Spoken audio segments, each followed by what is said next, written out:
A very good morning to all of you.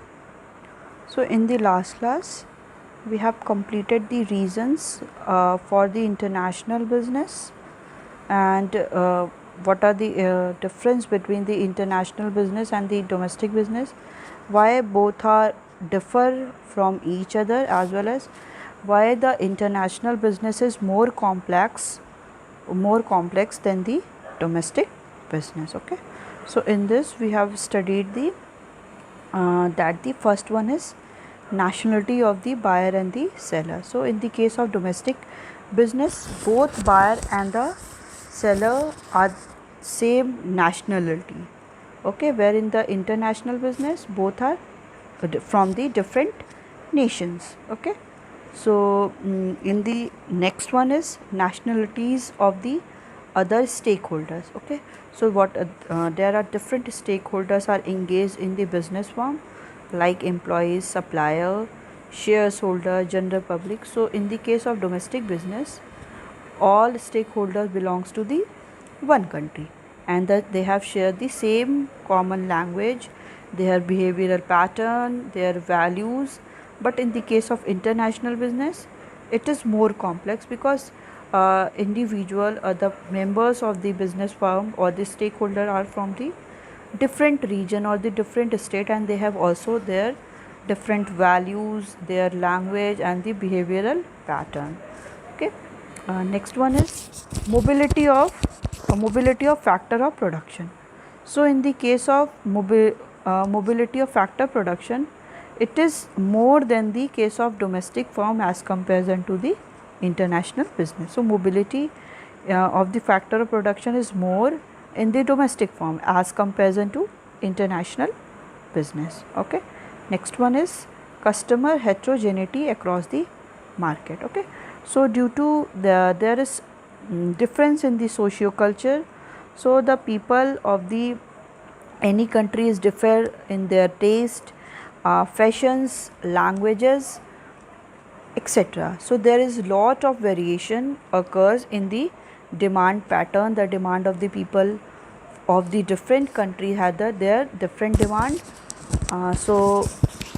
It is also totally depend upon the customer heterogeneity. So variation make it too much complicated to design the product for the international business as comparison to design the products for the domestic trade. Okay, next one is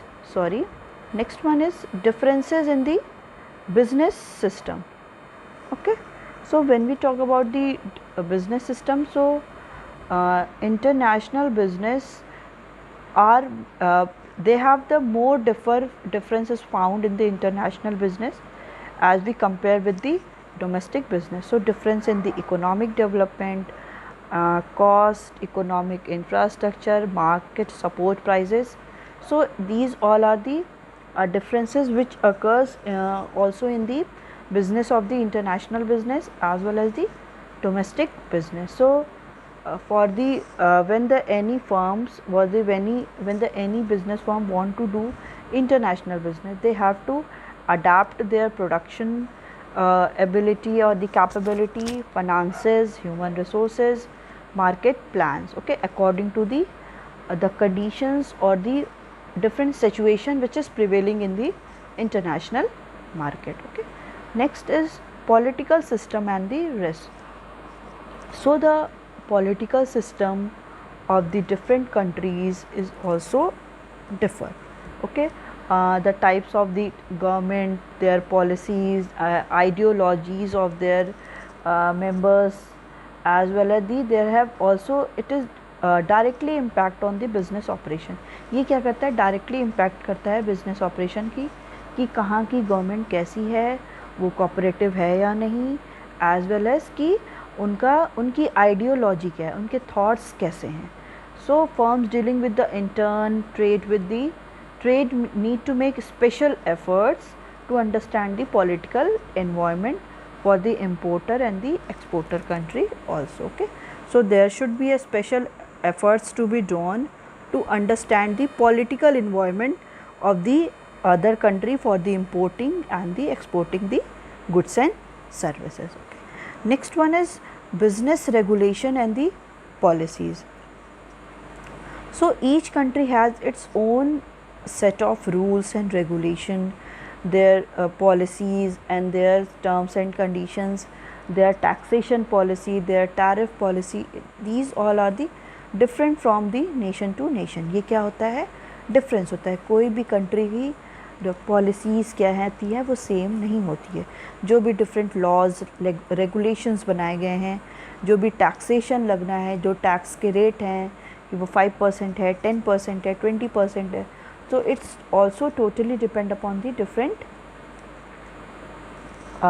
nations. So most of the time there is some kind of discrimination against the foreign product. Okay, so basically it is also found that there is too much discrimination found in the different foreign market for their services as well as the related to the capital fund. Okay, next one is currency used in the business transaction. So another difference between the domestic and the international businesses, in international business we trade with the different currency. Okay, but in the case of domestic industries or the contact with the or trade with the domestic industries, we have to go with the same currency. Okay, whether we are trading the goods from the one state to another state, the rate is as well as the currency is the same.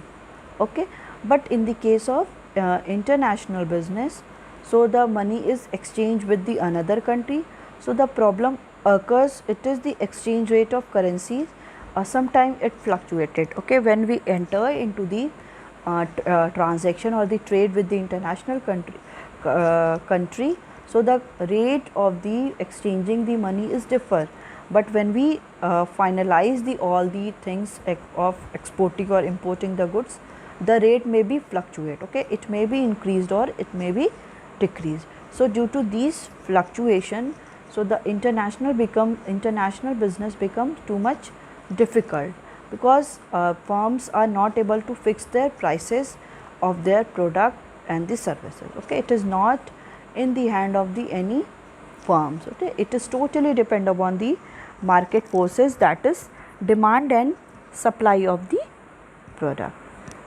Okay, so in the last class we have studied till here. So in today's class we are going to start benefits of the international business. So why there is need for the international business. Okay, कि हम international business के benefits क्या हैं, ठीक है, हम क्यों करना चाहेंगे. So benefits to the nations. Okay, first of all we read what are the benefits to the nations that any nation will get. So first one is earning of foreign exchange. So benefit सबसे पहला nation के लिए क्या हो गया, foreign exchange की earning. So international business helps a country to earn foreign exchange which can be use to import capital goods, technology, petroleum products, fertilisers etcetera. ठीक है, जो इंटरनेशनल बिजनेस होते हैं वो हेल्प क्या करते हैं कंट्री को कि फॉरेन एक्सचेंज अर्न करने का. अब फॉरेन एक्सचेंज हम कैसे अर्न करेंगे. Foreign exchange means foreign currency को अर्न करना. हमने ये डिस्कस किया था कि जब भी हम गुड्स को क्या करते हैं, अगर हम इंपोर्ट और एक्सपोर्ट कर रहे हैं तो जो भी हम पेमेंट करेंगे it will be in the foreign currency, वो हमारी इंडियन करेंसी में नहीं होगा. अगर हम इंडिया क्या करी है, अमेरिका के साथ वो ट्रेड कर रही है. ओके, अमेरिका के साथ ट्रेड करी तो जो भी पेमेंट होगा it will be in dollar, वो डॉलर में होगा. Okay, not in Indian rupee में वो नहीं होगा. तो इससे क्या होगा कि जब हम नेशन के बेनिफिट ये होगा कि जब भी हम इंटरनेशनल बिजनेस करेंगे so that we are able to earn the foreign exchange. हम फॉरेन करेंसी को क्या करेंगे, अर्न करेंगे. Country to earn foreign exchange कि ठीक है, हम फॉरेन एक्सचेंज को, फॉरेन करेंसी को अर्न करेंगे which can be use to import capital goods, जिसको हम क्या कर सकते हैं, कैपिटल गुड्स को कंट्री में इंपोर्ट करने के लिए हम यूज़ कर सकते हैं. अब हमारे पास क्या है, अगर हमको कैपिटल गुड्स जो होते हैं, capital goods simply means that good which is further used in the production process की अगर क्या करना है, जैसे मशीनरी, ये सारे क्या हैं, प्रोडक्शन कैपिटल गुड्स हैं कि हम उन मशीनरी को यूज़ करके कुछ फर्दर प्रोडक्शन करेंगे। तो अगर वो हमें फॉरेन करेंसी मिल गई, फॉर एग्ज़ाम्पल कि जैसे मैंने अमेरिका के साथ क्या किया, मैंने अमेरिका को एक्सपोर्ट किया गुड, ठीक है, कुछ भी गुड्स को एक्सपोर्ट किया। अब अमेरिका ने क्या किया, मुझे पेमेंट किया, डॉलर में मुझे पेमेंट करेगी अमेरिका। अब हम उन डॉलर को किस में यूज़ कर सकते हैं, जब हम अमेरिका से बोलें कि आप मुझे कैपिटल गुड्स को इंपोर्ट करो मेरी कंट्री में। फॉर एग्ज़ाम्पल वो कुछ भी, कोई भी इक्विपमेंट, कोई भी मशीनरी हमें इंपोर्ट करती है, तो वही जो हमने एक्सपोर्ट करके फॉरेन करेंसी को अर्न किया था, मतलब डॉलर को जो अर्न किया था, अब हम उसको क्या कर देंगे, हमने इंपोर्ट किया, तो उन्होंने इंपोर्ट किया हमारी कंट्री में, तो हम उसी करेंसी को पेमेंट में यूज़ कर सकते हैं। एज़ वेल एज जो भी टेक्नोलॉजी हमने अपनी कंट्री में मंगाई, जो भी पेट्रोलियम प्रोडक्ट्स हम जो करते हैं बाहर कंट्रीज से, उनमें यूज़ किया, और दी फर्टिलाइज़र। सो दीज जो भी हम डिफरेंट इंपोर्ट कर रहे हैं गुड्स को, हम उन इम्पोर्टेड गुड्स में उस फॉरेन करेंसी को यूज़ कर सकते हैं, okay, whenever it needed, okay. So it is the one of the most important, so why we go through the international business, कि हम इंटरनेशनल बिजनेस को प्रेफर क्यों करते हैं, okay. So earning for the foreign exchange, कि हमें क्या करना है, फॉरेन एक्सचेंज को अर्न करना है। Next one is more efficient use of resources, more efficient use of resources. So every country has some or the other natural resources, ठीक है। हर एक कंट्री, देखिए हर एक कंट्री क्या होती है, अपने कुछ नेचुरल रिसोर्सेज में अबंडेंट होती है। दैट मीन्स कि ऐसा नहीं है कि कोई भी सिंगल कंट्री है जिसके पास कोई भी नेचुरल प्रोडक्ट में वो एफिशिएंट हो ही ना। हर एक कंट्री क्या होती है, कुछ नेचुरल रिसोर्सेज में एफिशिएंट होती है। फॉर एग्ज़ाम्पल अ कंट्री में possess mineral resources, labour resources, technological capabilities, water resources, okay. कुछ कंट्री क्या होती हैं, कुछ कंट्री के क्या हैं, वो उनके पास मिनरल रिसोर्सेज बहुत ज़्यादा हैं, उनके पास मिनरल्स बहुत ज़्यादा हैं। किसी के पास लेबर रिसोर्सेज ज़्यादा है, मीन्स कि ह्यूमन रिसोर्स बहुत ज़्यादा हैं। जैसे हमारी इंडिया में क्या है, लेबर रिसोर्सेज बहुत ज़्यादा हैं because population is too much high. किसी के पास टेक्नोलॉजिकल कैपेबिलिटीज़ बहुत है, मतलब उनके पास टेक्नोलॉजीज़ बहुत ज़्यादा है। किसी के पास वाटर रिसोर्सेज है। So these all are the some natural resources which every countries have, okay. कुछ हर एक कंट्री के पास ऐसे कुछ नेचुरल रिसोर्सेज होते ही होते हैं। So every country try to use these resources in the best possible manner. हर एक कंट्री क्या चाहती है कि वो इन सारे रिसोर्सेज को एक पॉसिबल मैनर में यूज़ कर सके, मतलब बेस्ट पॉसिबल मैनर में। फॉर एग्ज़ाम्पल अगर हमारे यहाँ लेबर बहुत ज़्यादा है, ठीक है, लेबर हमारी कंट्री में बहुत ज़्यादा है, तो हम उन लेबर को क्या कर सकते हैं, हम उन लेबर के वही प्रॉपर यूटिलाइज़ कर सकते हैं।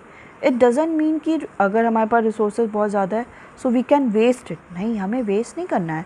हम उन्हीं लेबर को यूज़ करके हम उसी को एफिशिएंसी हम और ज़्यादा से ज़्यादा उन लेबर को लेके प्रोडक्शन बहुत ज़्यादा इंक्रीज़ कर सकें।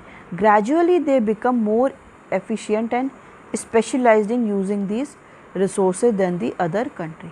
फिर क्या होगा कि अदर कंट्री से ज़्यादा धीरे धीरे क्या होगा कि हम उन्हीं रिसोर्सेज को यूज़ करने में ज़्यादा एफिशिएंट हो जाएंगे, एज़ वेल एज़ हम क्या करेंगे, स्पेशलाइज्ड हो जाएंगे using these resources than the other country. Other country से ज़्यादा हम उन रिसोर्सेज को बेसिकली यूज़ कर पाएंगे। फॉर एग्ज़ाम्पल जापान में produce electronic goods more efficiently than the India, ठीक है। जापान क्या है, जो भी इलेक्ट्रॉनिक गुड्स है वो बहुत ज़्यादा एफिशिएंटली इंडिया के कंपैरेटिवली बहुत ज़्यादा इफ़िशिएंटली क्या करता है, प्रोड्यूस करता है। एंड इंडिया में produce agriculture goods more efficiently than Japan. और इंडिया में क्या है कि इंडिया में एग्रीकल्चर जो प्रोडक्ट्स हैं वो ज़्यादा एफिशिएंटली प्रोड्यूस होते हैं देन दी जापान, ठीक है।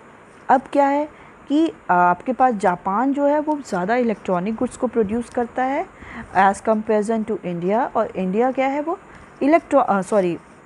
एग्रीकल्चरल प्रोडक्ट्स को और एग्रीकल्चर गुड्स को वो ज़्यादा एफिशिएंटली प्रोड्यूस करती है then the Japan. So thus India can buy electronic goods from Japan and can sell agriculture goods to Japan. So simple कि हमारे यहाँ जो भी नेचुरल रिसोर्सेज है, हमारे यहाँ रिसोर्सेज क्या हैं, एग्रीकल्चर में हम बहुत ज़्यादा एफिशिएंट हैं. तो हम ये कर सकते हैं कि हमको जो भी इलेक्ट्रॉनिक गुड्स चाहिए वो हम क्या करें, जापान से इंपोर्ट कर ले, और हमारे यहाँ जो भी एग्रीकल्चर प्रोडक्ट्स हैं जो बहुत अबंडेंट हैं उनको हम क्या कर सकते हैं, एक्सपोर्ट कर सकते हैं. So with external trade resources can be used efficiently and all the countries can get benefit of the specialisation. मतलब हर एक कंट्री के पास क्या है, अपने अपने नेचुरल रिसोर्सेज हैं, और वो कंट्री अपने उन नेचुरल रिसोर्सेज को effectively as well as efficiently use कर सकती है. जैसे एग्जांपल है इसमें कि जापान क्या है, इलेक्ट्रॉनिक गुड्स को प्रोड्यूस करती है, इंडिया क्या है, एग्रीकल्चर प्रोडक्ट्स को गुड्स प्रोड्यूस करती है. सो अभी इंटरनेशनल बिजनेस के थ्रू क्या होगा, अब हमें भी अपनी कंट्री में इलेक्ट्रॉनिक गुड्स चाहिए. ऐसा तो है नहीं कि बिना इलेक्ट्रॉनिक गुड्स के हम हम कोई काम कर सकते हैं. और इंडिया और जापान में भी क्या चाहिए, एग्रीकल्चर प्रोडक्ट्स चाहिए, कि बिना फूड आइटम्स के दे कैन सर्वाइव, ऐसा भी नहीं हो सकता है. तो दोनों ही कंडीशन में वी बोथ आर नीडी, हम दोनों ही नीडी हैं. हम इलेक्ट्रॉनिक गुड्स के नीडी हैं, जापान क्या है वो एग्रीकल्चर प्रोडक्ट का नीडी है. तो इस कंडीशन पे इंटरनेशनल बिजनेस कितना बेनिफिट हो गया हमारे लिए, कि हम क्या कर सकते हैं, जो हमारे यहाँ स्कैर्स है वो हम किसी और कंट्री से मंगा सकते हैं, जो हमारे यहाँ अबंडेंट है वो हम किसी और कंट्री में बेच सकते हैं. तो दोनों ही को क्या हो गया, प्रॉफिट हो गया. सो विद एक्सटर्नल ट्रेड से मतलब इंटरनेशनल बिजनेस से resources can be used efficiently. हम इन रिसोर्सेज को, जो भी हमारे रिसोर्सेज हैं फॉर प्रोड्यूसिंग द कमोडिटी, सो हम उन रिसोर्सेज को क्या है, एफिशिएंटली यूज़ कर रहे हैं, and all the countries can get benefit of their specialisation. और हर एक कंट्री क्या है, इस स्पेशलाइजेशन को बहुत इफ़ेक्टिवली एज वेल एज बहुत एफिशिएंटली इसको प्रॉपरली यूटिलाइज़ कर रही है और बेनिफिट भी ले रही है. अब हमारे यहाँ एग्रीकल्चर प्रोडक्ट्स का प्रोडक्शन बहुत ज़्यादा हो रहा है, क्योंकि हमें पता है कि India is mostly Indian workforce और Indian population is mostly depend upon the agriculture, कि हम लोग के यहाँ क्या है कि एग्रीकल्चर पे बहुत बेस्ड हैं. तो अगर हम डिफरेंट कंट्रीज़ को, अगर हम ज़्यादा से ज़्यादा प्रोडक्शन करें, ठीक है, हम कमोडिटी को बहुत प्रोडक्शन करेंगे, क्योंकि हम इसमें क्या है, हम स्पेशलाइज्ड हैं. तो हम अगर इनका प्रोडक्शन करेंगे और हम अदर कंट्री, जितनी भी कंट्रीज़ इसके नीडी हैं एग्रीकल्चर प्रोडक्ट्स के, हम उनको क्या करें, प्रोवाइड करें, हम एक्सपोर्ट करके प्रोवाइड करें. तो हर एक कंट्री क्या हो रही है, इससे बेनिफिट ले रही है, क्योंकि उनके पास इसका स्कैर्स था. अब हर एक कंट्री उसको क्या है, इस बेनिफिट को प्रॉपरली यूटिलाइज़ कर रही है, and we can also specialised on in that commodity, in that agricultural product. So we can also utilise all the things very effectively. और हमें जहाँ पे जिस कोई भी कमोडिटी की नीड है, हम जो उसका अगर प्रोडक्शन नहीं कर सकते हैं, जैसे अगर हमारे यहाँ इलेक्ट्रॉनिक गुड्स, क्या हम लोग हमारी कंट्री में नहीं प्रोड्यूस किया जा सकता है, ऑब्वियसली कि हम प्रोड्यूस कर सकते हैं, बट जो कॉस्ट है producing of the any commodity is much more than the importing the goods from the other country. की अगर जो है गुड्स, अगर हमारे यहाँ प्रॉपर इंडस्ट्रीज सेटअप हो जाएँ, और जो भी इलेक्ट्रॉनिक गुड्स में जो भी हमें डिफरेंट प्रोडक्ट्स चाहिए, अगर वो हमारे यहाँ ईज़िली अवेलेबल हो जाए, तो क्या हम अपनी कंट्री में इलेक्ट्रॉनिक गुड्स को प्रोड्यूस नहीं कर सकते? हम एकदम कर सकते हैं. जो हम अदर कंट्री पे, जैसे अपने जैसे सोनी हो गया, एमआई हो गया, ये टीवी के लिए एलजी, ये सारे के लिए हम किसी दूसरे कंट्री पे डिपेंडेंट है, तो हम क्या है, अपनी कंट्री में ही प्रोड्यूस कर सकते हैं. बट ऐसा इसलिए नहीं होता है क्योंकि जो कॉस्ट ऑफ प्रोडक्शन है, मतलब इसको प्रोड्यूस करने का जो कॉस्ट है, वो इम्पोर्ट करने से, हम दूसरी कंट्री से जो इम्पोर्ट करें उससे ज़्यादा ये कॉस्टली पड़ जाता है. तो कोई भी कंट्री यही सोचती है कि why we should waste our resources to the those commodity, कि हम अपने रिसोर्सेज को उन सारे गुड्स पे क्यों वेस्ट करें. सिंपल सी बात है कि हम क्यों वेस्ट करना चाहेंगे, हम उनको सेव भी कर सकते हैं. तो इसलिए क्या होता है कि डिफरेंट जो कंट्रीज़ हैं जिसमें स्पेशलाइज हैं, वो उन्हीं प्रोडक्ट को क्या करती हैं, प्रोड्यूस करती है। Okay, next one is improving growth prospects and employment potential. Okay, so improving growth prospect and employment potential, इसके थ्रू क्या होता है कि कंट्री में ग्रोथ भी होता है और एम्प्लॉयमेंट जनरेशन भी होता है। How? Let's start. External trade boost up the economic growth of A country. Okay, as the firm of the developing country increase their production capacity to supply goods in the foreign countries, companies can also import technical know-how to utilize their resources. So external trade boost up the economic growth of a country. ठीक है, जो भी external trade हो रहा है, मतलब हम दूसरी कंट्री के साथ ट्रेड कर रहे हैं, तो वो इकोनॉमिक ग्रोथ भी किसी कंट्री का बूस्ट करता है, मतलब इंक्रीज़ करता है। As the firm developing countries increase their production capacity to supply goods in the foreign country, because जो एक्सटर्नल ट्रेड है वो बूस्ट करता है economic growth of a country, because as the firm of developing country, जो firms हैं developing country की like India, increase their production capacity, वो अपने प्रोडक्शन कैपेसिटी को क्या कर रहे हैं, इंक्रीज़ करें to supply goods in the foreign country. ठीक है, जैसे हमारी इंडिया क्या है, वो डेवलपिंग कंट्री। ठीक है, एक्सटर्नल ट्रेड से क्या होता है, किसी भी कंट्री का इकोनॉमिक ग्रोथ इंक्रीज़ करता है, क्योंकि जो भी फर्म्स हैं डेवलपिंग कंट्री की, जो भी फर्म्स डिफरेंट रन कर रही हैं डेवलपिंग कंट्रीज़ की, वो क्या करती हैं, अपना प्रोडक्शन कैपेसिटी को इंक्रीज़ करती हैं to supply goods in the foreign country, कि वो क्या करें, अपने अगर अपना वो कैपेबिलिटी को इंक्रीज़ कर लेंगी, अपने फर्म्स को क्या करेंगी, ज़्यादा से ज़्यादा वो पुशअप करेंगी, बूस्ट करेंगी कि वो प्रोडक्शन को इंक्रीज़ करें। अगर वो प्रोडक्शन को इंक्रीज़ करते हैं so that they can supply goods in the foreign country, वो गुड्स को सप्लाई कर सकती हैं कहाँ पे, फॉरेन कंट्रीज़ में, वो सप्लाई कर देंगी फॉरेन कंट्रीज़ में। Companies can also import technical know how to utilise their resources. Company क्या करती हैं कि अपने ही कंपनीज क्या करती हैं, can also import the technical goods को भी क्या करती हैं, इम्पोर्ट करती टू यूटिलाइज देयर रिसोर्सेज, कि वो उन रिसोर्सेज को क्या करें, प्रॉपरली यूटिलाइज करें। Increase production result in increase in GDP. ठीक है, अगर किसी भी कंट्री का प्रोडक्शन इंक्रीज़ हो रहा है, प्रोडक्शन मीन्स डिफरेंट फर्म्स हैं, वो क्या कर रही हैं, प्रोडक्शन इंक्रीज़ कर रही है। ठीक है, उनके प्रोडक्शन अगर इंक्रीज़ होगा तो हमारी, देखिए इट्स जस्ट अ चेन, ये चेन कैसा होता है कि अगर किसी कंट्री में प्रोडक्शन इंक्रीज़ हुआ, ठीक है, प्रोडक्शन मीन्स कमोडिटी प्रोड्यूस हो रही है, कमोडिटी प्रोड्यूस क्यों हो रही है, क्योंकि यहाँ पे डिमांड है। अब जब प्रोडक्शन हमको इंक्रीज़ करना है तो डिफरेंट वर्कर्स हमें चाहिए, कि कोई काम करेगा तो कोई तो काम करने वाला चाहिए ना, तो प्रोडक्शन इंक्रीज़ होने का मतलब है कि हम लोगों को एम्प्लॉयमेंट प्रोवाइड करेंगे। ठीक है, जब लोग एम्प्लॉयड होंगे तो उन्हें इन रिटर्न कुछ मिलेगा, सैलरी, वेजेस, कुछ मिलेगा, उनकी इनकम जनरेट हुई। ठीक, प्रोडक्शन इंक्रीज़ होने से, प्रोडक्शन इंक्रीज़ क्यों हो रही है, क्योंकि डिमांड बढ़ गई है, और डिमांड को फुलफ़िल करने के लिए एम्प्लॉयमेंट जनरेशन करना पड़ेगा।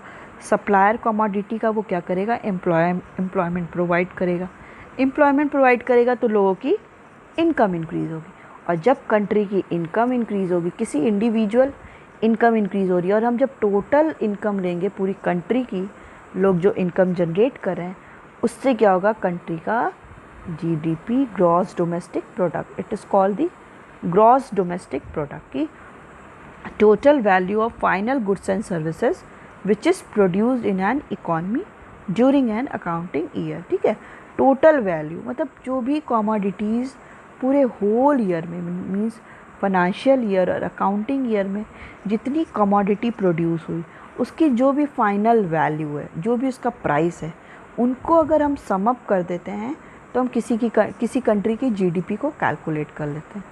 GDP means GDP means gross domestic product. Okay, so GDP increase हो जाएगी. सो इंक्रीज प्रोडक्शन, अगर प्रोडक्शन इंक्रीज होगा result in increase in GDP. जैसे ही प्रोडक्शन इंक्रीज होगा तो कंट्री की GDP इंक्रीज होगी, leading to economic growth of a country. ठीक है, सिंपल सी बात है. अगर कंट्री की इनकम इंक्रीज होगी तो कंट्री का GDP इंक्रीज होगा, और जैसे ही ग्रॉस डोमेस्टिक प्रोडक्ट इंक्रीज होगा तो उसी कंट्री का इकोनॉमिक ग्रोथ होगा. हम लोग कहते हैं ना कि एक ग्रोथ रुक गया है, किसी की इकॉनमी डेवलप नहीं कर रही. हमारी इकॉनमी क्यों नहीं कर रही? क्योंकि ये सारा क्या है, जब कंट्री की जब तक GDP इंक्रीज नहीं करेगी, ग्रॉस डोमेस्टिक प्रोडक्ट, तो we can't say that the economy is growing, continuously growing. तो इकोनॉमी भी कंटिन्यूसली ग्रो नहीं करेगी. External trade create employment opportunities. External trade करने से क्या होता है, it also creates the employment opportunities. Employment जो अपॉर्चुनिटीज़ है डिफरेंट, उसको भी इंक्रीज़ करता है, directly as well as indirectly. Directly भी ये हेल्प करता है as well as it also help indirectly भी हेल्प करता है. So external trade result in increase in the production, and due to increased production of demand for labor increases, which create employment jump opportunities. As I told you, same is written here. Okay, तो external trade result in increase in production. अगर external trade होगा, external trade होने का मतलब क्या है कि हम अपनी कंट्री के गुड्स को बाहर भेज रहे हैं. अब क्या है, डिमांड